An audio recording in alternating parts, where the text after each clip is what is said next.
Great, though, of course. It definitely would be great, okay? Now, I'm going to let you go and get ready, start preparing for that next matchup tomorrow. I know you want to stay locked in, but what do you want to say to these fans out here cheering who? Hey, appreciate everyone here, man. This shit is lit. This shit is lit. You heard it here from the loop.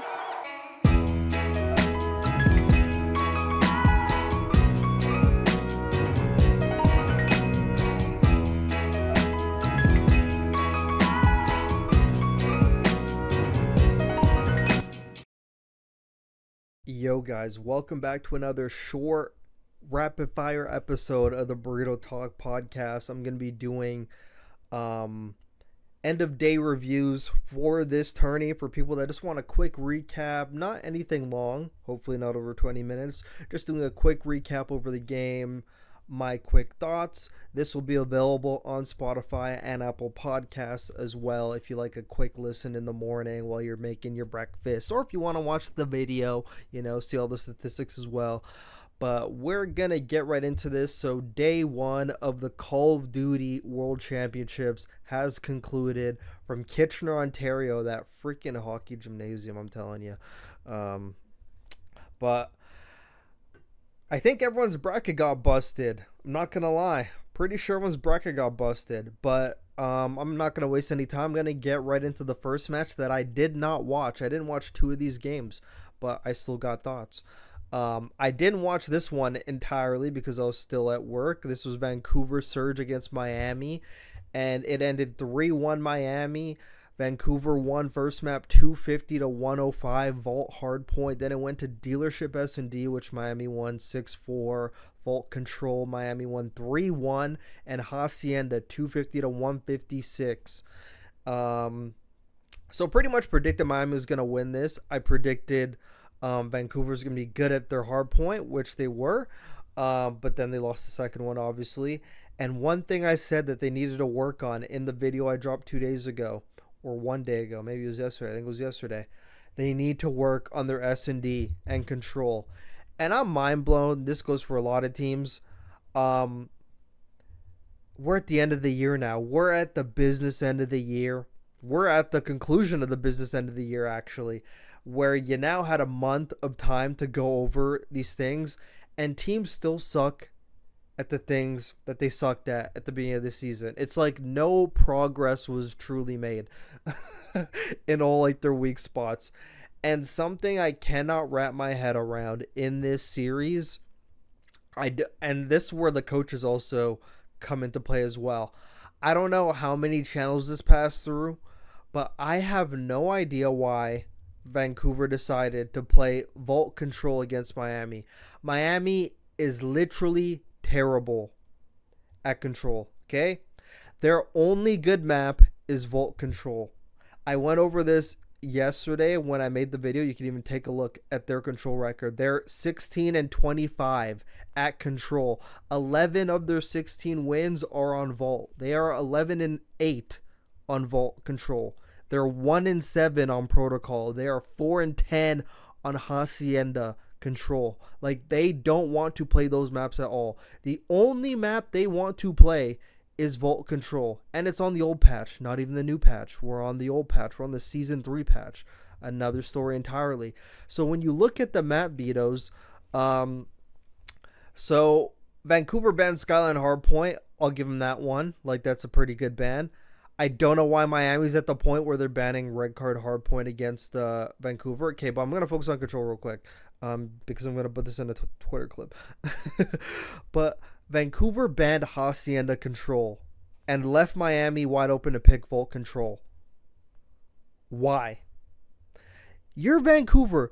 2 majors ago, you just beat Atlanta Faze on this map, which is one of their best control maps. Miami doesn't play Hacienda Control like at all.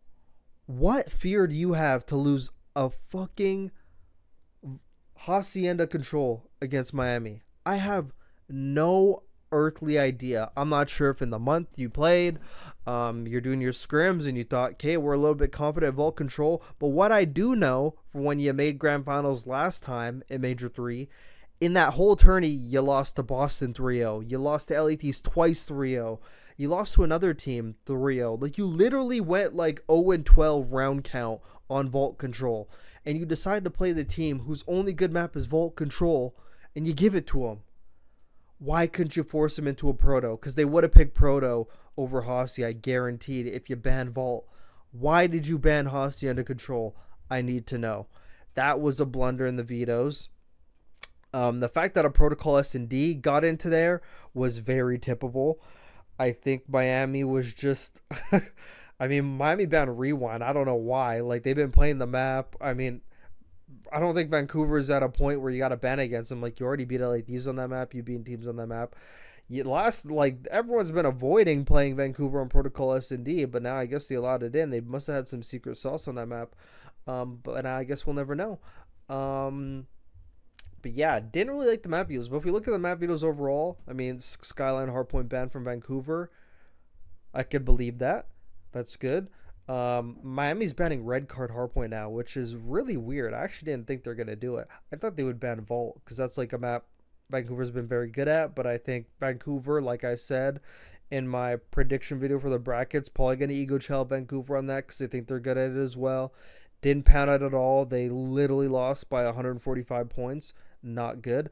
So that was Vancouver's pick. Map 1, Vancouver picked Team A, which means they got a map 1 and a map 5 pick. So they picked the Proto S&D and they picked the Vault Hardpoint. Miami picked Dealership S&D, Hacienda Hardpoint, and Vault Control. Didn't really like the vetoes, but I mean, Vancouver still hasn't gotten better at Control. Their S&D is in a place where it's still not up to par. I don't mind the Dealership because Vancouver's also been very good at that map. So you're kind of just a good team for a good team scoring up on the map. But Miami was always going to have the edge. I don't know. They're just like very good at that map. They're just very good. It's like the one saving grace. Probably could have played them at any other map. But let's see what map they banned. They banned Hacienda S&D. Probably could have played him on that, but I mean, Miami's very good at that map too. But overall, I mean, not a good performance out of Vancouver, and now they're in the losers. And now I think having a day off before you play that losers round match is going to help them a lot. But I still think they're not going to make it that far in the tourney because they win that and they walk right into who the heck they walk into? They play LA Thieves. What the heck? They play LA Thieves. Yeah, so they're probably cooked. So they probably got OFRs, so that's good for them. Got top 8. Didn't accomplish anything. They had a good run this season. They had a good run. The second they picked up Neptune, they started getting all these finals, but couldn't get over that championship hump. Like, the fact that these teams can't get better at Control is just astounding to me, but that's another point entirely. But yeah, Miami makes it to winners round 2 with the potential to make a top 3 at Call of Duty Championships. So yeah, good for them, bad for Vancouver. Let's see how Vancouver fares against LA Thieves. If they somehow win that match, I mean, whoa, you know? Like, whoa. I'll be pretty mind blown on that, not gonna lie. But we get into the next series. I think the next series was actually like the Boston's. No, it was actually, yeah, it was the LA Thieves series. It just didn't pull up for me. Okay, next season, Los Angeles Thieves against Boston Breach. Boston Breach with a 3-2 upset victory on LA Thieves. Not one person predicted this shit. You looked at the predicted winner, 96% LA Thieves, 37 Boston Breach. I even said in my prediction video, at first I was like, yeah, Boston has no chance. But I'm like, there's that chance if their teamwork is just right to pull out a series. And guess what? Their teamwork was just right, and they pulled out a series. Granted, LA Thieves should have lost the Vault Control. Another story entirely. Made a video about it. It's up on my YouTube right now. Go check that out. But 250 to 199 first map Vault Hardpoint out of LA Thieves. They won both Hardpoints in this series. A 6-2 Hacienda win for Boston. 3-2 Vault Control win for Boston. 2-round defense control trolls out of LA Thieves. Rewind Hardpoint destroyed Boston 250 to 132. And Red Card S&D made a video about that. It'll be up by the time you see this. 6-3. I mean, get into this series. I mean, they just dominated both the hard points, and then it was just a hard Neslo from Boston. 103 kills and 106 kills in the series from Hydra and Envoy. SMG's putting up, AR's not so much. On the other side, Purge 106 kills in the series, a 1.10. I think on map number 3 he had like 40. He had 41 on like the Vault Control. He went 41 and 22, a 1.86 with 4,500 damage. He was going off in that map. He made a lot of big plays on S&D. I'm not gonna lie, made a lot of big plays. Didn't watch the Hacienda. Didn't watch the Vault. I went back and watched the Vault Control. Basically saw the last 3 maps. But I think the story of this is that red card S&D, and I made some tweets about it, how LA Thieves showed up after a month off, knowing teams were damn well going to do some VOD review on you, knowing they had a month to prepare to play against you, and they came into the red card with no new strats, basically playing the exact same thing. And the second they got found out on, they didn't know what to do. Boston dictated the pace from the opening round when they rushed their spawn on defense. LETs didn't know what to do. They were tweaking. But Boston was basically setting up Venus flytraps every offense that LA Thieves walked into. LA Thieves had no answer. No one was challenge scrap in mid, so he was literally useless at that point. Hydra was trying so hard to force issues that didn't even need to be forced because they just had no idea where Boston was, couldn't figure out anything. Boston basically toyed with them that last map, like had full control. It was a 6-3, but they had full control of every single round. Obviously besides the rounds that they lost, but just a masterclass in the S&Ds from Boston. But that control, LA Thieves shouldn't have lost that control. 2 defense control trolls out of them. I mean, multiple rounds they had them trapped in the spawn. Just small individual plays from like singular players that cost them that game. So technically should have been a 3-1 and they should have been moving on to face Miami, but that's the stuff that happens when like you're not locked in. Hopefully you didn't smoke Papania before that. Just didn't really expect that to happen. I mean, obviously you could expect these upsets in winners round 1, but we've had a history now of the team that's dominated the tourney before champs. Going into champs, they're virtually untouchable. But I think LA Thieves kind of broke that curse. But they still have potential to make a losers run. We're going to get into the brackets after. But just a very good Nezzle out of Boston. But, I mean, not really going to make it far if you can't fucking win a hard point. Because you're going to come up against better S&D teams. And I did say something LA Thieves had to do was not only tighten up on some hard points, but you need to tighten up on the S&D. People are going to start going through all your S&Ds, learning all your strats. You got to figure out something different. And for them to lose both the S&Ds in Boston kind of means that they regressed, which means potentially they get to like a best of 9. If they get to the finals, whoever they play in S&Ds, I mean, it's up in the air now. It's 50-50. Like last major, it was like pretty much, yeah, LA's probably going to win every S&D. Now we don't even know anymore because now teams have had a month to do research on them. And let's see if they brought some new to the other maps. I didn't watch the Hacienda, so I don't really know, but I assume it's more of the same, going back and forth from garage to A, tweaking, that type of gameplay. Boston probably found that out too. If I had to guess without even looking, I may watch that in the morning while I'm eating breakfast or something, but that's the Boston LA Thieves series. Ultra Carolina, 3-1 Ultra, 250 to 177 Vault Hardpoint was the first map in 3 series in a row. A dealership, map number 2 series in a row, 6-4 Carolina. Control 3-2 Ultra. One of the worst control maps I think I ever watched. I'm not gonna lie. Like, teams had a month to prepare, and that's what they came up with. I mean, just crazy. Like, Carolina should have never lost that map. They probably could have gotten a Neslo. They would have went to Protocol S&D again, which is a repeat of their Major 4 matchup, which they lost 6-5 in an unfortunate circumstance. So they definitely probably could have got revenge and knocked Ultra to the losers, but then they would have played OpTic and just lost next round anyway, but they would have made it a little bit further at least. They lost the Rewind Hardpoint 250 to 230, which was pretty close. TJ Haley, after like the third rotation of P4, said, "We hold this down, we win." I think it was like the second rotation probably. And then they held it, and then they had such a big lead. They're up like 220 to like 190. Ultra gets a big hold on the P5, closes out on P1, traps them in like the bookshelf blue area. They couldn't get out. So, I mean, clutch plays from Ultra. Carolina choked 2 maps in a row, probably going to be punching themselves in the face. And now they walk right into Atlanta Faze, who I don't see them upsetting. If I'm just being a little bit honest, I mean, if it happens, I mean, I'll eat my ass. I swear to God I will. If I could even reach. I mean, fuck, we'll see.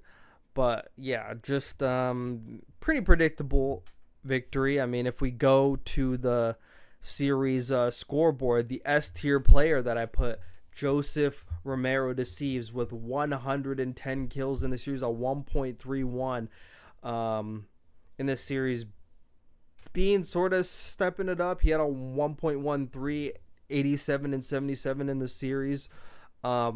Just the performance from Ultra didn't really impress me, but real quick before we get into that, Gwyn, 108 kills in the series, a 1.17. No one else on his team even eclipsed 80 kills, 74 from Slasher, 79 from TJ, and 75 from Dylan Rex. So Gwyn literally hard carrying. I mean, most of those kills probably came from like the first map where he had fucking 40, and TJ had 13, Slasher 17, Dylan Rex 19. Literally had no one shooting back. An 0.61, a 0.38, and a 0.61. Gwyn had a 1.82. Probably wondering where the hell is my help on that map. But he seems to do very well in hardpoint maps when the rest of his team does bad. Not sure if that's a good trade or not. Definitely something you got to work on.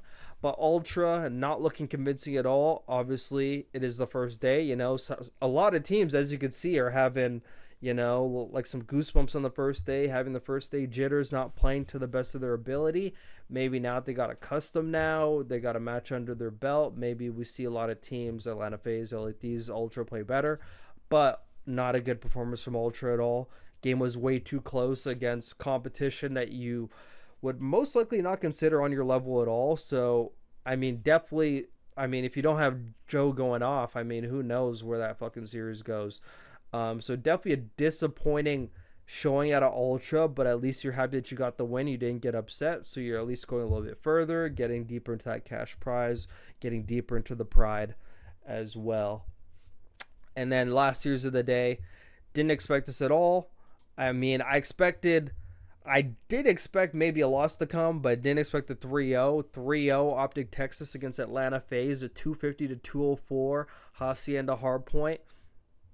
I mean, 6-3 Protocol S&D win out of OpTic, and a 3-1 Hacienda Control out of OpTic. And before I get into this real quick, I just wanted to point out in the Boston series, I have no idea why Boston picked Rewind map number 4. I pointed out before, but I forgot to point it out in this podcast.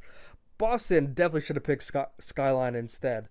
Would have had a better chance to maybe close it out 3-1. They still won anyway, but yeah, I don't know why they picked Rewind. That was kind of dumb. But getting to this series, I saw this map set of Hacienda Protocol, Hacienda Skyline Rewind, and I was thinking, what in the fuck is Atlanta Faze thinking? What the hell is this map set? I was like, they're going to lose. That's what I was thinking in my head. I lost a $20 bet saying they're going to win because I was just like, fuck, whatever. But, dude, what is this map set? And it's so funny. It's so funny, guys, because if you go back, I actually have a picture. I'm going to try to pull it up right here real quick. Just to show you I'm an avid ball knower real quick. So here is a picture from my bracket prediction episode, okay? So on this, I predicted pretty much like the map set for this OpTic Atlanta Faze series, barring the last map, because Atlanta Faze chose to pick Rewind over Hacienda, which is interesting. But basically, this whole map set, Hacienda Hardpoint, Proto S&D, Hacienda Control, Skyline Hardpoint. I mean, like, your boy knows ball. I mean, huh? Like, look at me predicting that map set. Didn't predict, like, but I predicted OpTic was going to win. Predicted OpTic was going to win that, too. Like, I had in my original bracket OpTic winning, and then I second guessed myself and I changed my mind, and then I picked Atlanta Faze. But OpTic did win. I did think it was possible, but 3-0. I mean, from an Atlanta Faze perspective, I talked about it with some people on Twitter. Follow my Twitter if you want to see what's been going on. Conversation been having on Champs. I think Atlanta Faze just came into the series too overconfident. I mean, you beat them every single time this season, and probably didn't come into this match with much preparation. It feels like OpTic came in very prepared, did their due diligence, and watched VOD, knew what was going on, and it looked like Atlanta Faze came in with like no practice. Basically played the Hacienda control the exact same when I made a video right after Major 4 of what OpTic was doing and how they should play better on it. And Atlanta Faze didn't listen. I mean, they didn't listen. I can tell you that. But I will say, on the Hacienda control, Atlanta Faze did a better job on their defenses, because the last time OpTic would just hop on points and they would just fall for the bait and everyone would just collapse on the point, and the other players from OpTic off spawn on offense would just flood, and they would keep getting in a scenario where they couldn't contain anything. They had no control on the map. It was just chaos, people flying all over the place. In this scenario, on their defenses, they did a better job ignoring like Shotzi or whoever was on their side spawn, and they did a good job spawn trapping the other people. But in doing that, they did a good job of doing that, but they left too many gaps open. And a lot of times when they would still be spawn trapping OpTic and spawn, there would be a player from OpTic soaking a point like uncontested for like 20 seconds. Some you got to learn how to manage. You got to learn how to manage the gaps. The gaps on Hacienda aren't that like bad, you know. There's garage side, there's the middle corridor, and there's the well side. There's basically 3 sides if you could contain it as fast as possible. I mean, but Atlanta Faze didn't do that. And on their offenses, Atlanta Faze's offenses on Hacienda control, I couldn't wrap my head around it. I really couldn't. But on their offenses, they couldn't just take a page out of what OpTic was doing to them in the exact same game. Atlanta Faze would hop on a point, and with no one contesting them, hop off and go search for OpTic in the back spawn. Shotzi literally just sitting back spawn. 2 guys just walk into him, like back to back, 5 seconds apart. He just kills them. Like, dude, come on. Like, we got to play better than that. Like, we got to play better than that. Use your skill. Like, Atlanta Faze, when they used to dominate this map, would just flood office, take office control, get B, make the players come to you. That's what you got to do when you play Hacienda control. You can't be searching for people on offense. You got to use the point to your advantage. Dictate the pace. Make people come towards you. Play for kills off of that. But you can't go searching for people in the back spawn, because they're just going to read it when you're not on point. And you have to like do something, you know. So Atlanta Faze got to do a better job of that. The protocol S&D, I was scared because I knew it was going to get in, but I knew OpTic was going to let it in because I knew they're going to do their homework on it. Faze doing day one shit that they're doing before, OpTic just reading it. A lot of bad timings in that A-bomb, you know. OpTic was breaking post-plant setups by just getting on the computer side and sliding in with great timings. Atlanta Faze trying to get trades, they'll leave gaps open for another trade, and then, you know, they're just getting out traded a lot. A lot of bad timings in that A-bomb site. They should have opted to go B more times because they found more success over on the B side, but they kept going A.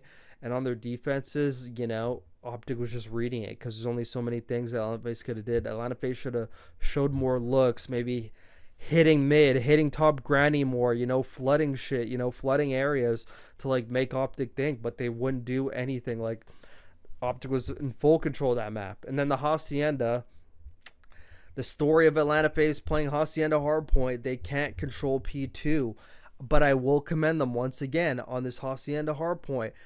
This time they lost P2 after getting rotation first, but they did a good job recouping and redeeming and getting like, and not allowing the other team, once they get broken on, to like get the rest of the time and then it's just chalked. They actually did a good job fighting back and getting the time back. But, you know, when you get rotation, you got to get those. Those are money hills. Atlanta Faze's P4s did not look up to the standard that they had them on for pretty much the whole season. Their P4s were very lackluster. OpTic was breaking it a lot of missed trades. There was a rotation, like the last P4 rotation, a big gunfight lost, like just like a very bad timing on a trade. Not looking in the right spot. I mean, the trade just wasn't there. OpTic fucking 2-piece, and they got that. But I will commend OpTic. I made a tweet about it. You could go look at the tweet. I'll even pull it up for people on video right now because I want to advertise my Twitter more anyway. So, gonna do that. So, I made a tweet about OpTic's Hacienda Hardpoint, and I said, and I quote, let me see. I'm sorry for audio listeners, but I gotta pull this up. Okay, here it is. I said, never seen a team punish another so hard for not rotating a P3 early on Hacienda. That was god tier gameplay from OpTic on that regard. Their formation had OpTic in shambles consistently every P3 roto the whole game. Haven't seen a team do that all year. And then I said in the first tweet, Faze got to pretty much every P2 first and still couldn't cope with the initial wave of pressure. Problem all season, but they did a great job redeeming the time on P2, which didn't happen before. But OpTic's P3 rotos punished Faze hard. It was a super impressive to see. So basically, I ain't never seen a team. So this is big kudos on OpTic. I have not seen a team punish a team more on a P3 rotation off a P2. I was super impressed. I think OpTic got at least 100, if not more, points, seconds off a P3 just because they would rotate there first, because they would break Atlanta Faze on P2, then Atlanta Faze would get it back, and then Atlanta Faze would have the back spawns, and OpTic had the outer spawns, so they'd be on rotation faster. And then the way they would set up, they would have a guy like wide swinging on the P4 side to hard block that back boathouse spawn, and they'd have a guy on the hill, guy pushed up well, and a guy in yellow. So they basically block every spawn point. So now every kill that happens, Atlanta Faze is going to spawn back well. They're not going to spawn behind them. Basically have them trapped in like a formation where Atlanta Faze kind of has to force kills, but it's in very difficult scenarios. I thought it was like very well executed from OpTic, and I thought Atlanta Faze couldn't do anything about it for like all 3 rotations. Couldn't figure it out. They couldn't put 2 and 2 together. I think Atlanta Faze needed to try to maybe like wrap through P4 to like top mid, work office, and hit patio, like do more of that shit together. But I mean, OpTic just had everything locked down on this P3 rotos. Like, I may put that into a YouTube video at the end of the weekend when we have like the month of break going in EWC, because I thought it was probably the best thing from a gameplay standpoint I saw all day. I mean, it just goes to show OpTic put a lot of work in the scrims in their practice.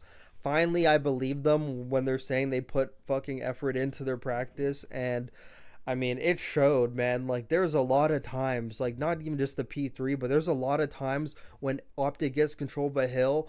The way that they move up the map, they put themselves in a position where they just punish the other team, where, like, they get kills, and they love spawning teams so far out. Like, that's the way they position themselves whenever they get control of a hill, is they're trying to spawn a team in, like, I was trying to think of a place that's far away. They're trying to spawn a team in Antarctica, like fucking Madagascar. They're trying to spawn teams in Narnia, and they're very good at that. But another thing from Atlanta Faze, I don't know why they picked Hacienda Hardpoint. I knew they would, but they should have picked Rewind again. I said in my prediction video, OpTic's gonna ban red card, which they did. Pick Rewind again. I don't care how close that map was last time. You're a better Rewind team than it. It's like your best hardpoint map. Just fucking play it. If you have the confidence that you think you have, fucking play it. Why are you playing Hacienda? Hacienda's been a very inconsistent map for them. I think they're like 10-9 on the map. Like, very 50-50 record. Why play it? Like, why even play it? Just play Rewind. It's your best map. Whatever happens, your best map. OpTic banned red card S&D. Faze banned dealership. Exactly like I said. The exact S&D fucking bans that I said were going to happen. OpTic picked protocol, which I knew they would. And then I think I thought that Atlanta Faze was actually going to pick protocol, but I think maybe OpTic had like the first dibs on like the fucking pick. I'm pretty sure they did. So OpTic picked it. I thought Faze was going to opt for maybe a Hacienda S&D, but they pick Rewind, which I was pretty surprised to see, but interesting if you want to add it to your map pool. I mean, they're pretty good at it already. Like, they're pretty good at it. But yeah, they pick Rewind. And then they ban Vault Control. They don't fuck with that map. Great. Pick Hacienda again and do the exact same stupid shit. Do stupid shit, win stupid prizes. That type of deal. So yeah, not good from Atlanta Faze. Not a good showing. We'll see what happens with them tomorrow. I already know I went way over 20 minutes. I'm sorry. But what do you expect? But now we got the bracket open. So now I'm going to switch scenes here. Got the bracket open. The updated bracket. So now we're going to go through predictions for day number 2. So I'm going to pull open the COD League schedule. And I'm going to like try to type in the bracket on here as we go through it. So what's the schedule for tomorrow? Jeez, fuck, show me. Please show me. Actually, I could just fucking go on like the GG Breaking Point website. Duh, they're on there. All right. So live and upcoming, we have Vancouver against LA Thieves. Interesting, right? Actually, I'm going to go on the COD League website. I'm going to go on the COD League website because GG Breaking Point got fucking Challenger shit mixed in. It's tweaking me. So we got LA Thieves against Vancouver. I mean, upset's gonna. I really want LA Thieves to get knocked out. I'm not gonna lie, I really do. But I mean, if LA Thieves or FaZe makes that grand final, no team's beating them. Like, these teams better pray one of these teams gets out before that championship. No one is beating Atlanta FaZe or Thieves, regardless of what they're choking on. Pause. In a best of 9. Like, the only teams that can beat each other in a best of 9 are them. You know, no one's beating them in a best of 9, so they better pray none of those teams make the shit. But Thieves have been smoking, figuratively and literally, Vancouver. So I'm gonna go LA Thieves there. Atlanta FaZe, Carolina. I mean, dude, there's probably gonna be some upsets. I'm so sorry if you heard that on the audio. I probably sounded really bad. I'm supposed to put them on the bottom half, but whatever. I put Thieves on the top half. Whatever. OpTic against Ultra. Actually, it's Boston, Miami. Boston actually have a chance to make a fucking winners final and get top 3 at Call of Duty World Championship. Can you fucking imagine? Can you imagine? I should actually fucking go through the map videos real quick. I'm not even gonna lie. I'm gonna go through the map videos for this one. Hold on. I'm actually gonna put the mic down for this. Okay. Yeah, so you didn't need to see that, whatever was on the screen. So I think Miami would ban... Miami's not going to ban Hacienda because, I mean, like, you know. I think Boston would ban Skyline. Miami's not going to ban a red card against Boston. Like, why would you do that, you know? You know? You'd probably ban Vault because it's, like, their best map. You know? Because it's Rewind... Rewind, you can even play. Boston has so many options in the hard point, dude. Like, they could just smoke them. I'm not even going to do map vetoes. I think Miami's just going to take that. I don't want this video to go too long. So, this is supposed to be a rapid fire. So, I'm going Miami to the winners final. And then we have OpTic against Ultra to close out the day. And I really want an upset to happen here because I want OpTic against LA Thieves. Loser goes home and the winner plays FaZe. Like, that's what I want. OpTic against Ultra. I think they're just going to run. I mean, Ultra's just not playing good at all, dude. Ultra's just not playing good at all. I mean, I just have to go OpTic. It's just common sense. I mean, just have to. Because that's what I originally had in my original bracket. But, I mean, it is what it is. But those are my predictions for the day. I will be live after the games tomorrow. Just going over some things, reviewing some stuff, maybe doing a live thing of this, a live rapid fire. But appreciate you guys for listening. This is the Burrito Talk podcast. I can't even talk, dude. I've been talking all day now. Now my mouth's like so dry. I want to go eat my dinner. But this has been Burrito. Bada boom, bada bye. We'll see you next time.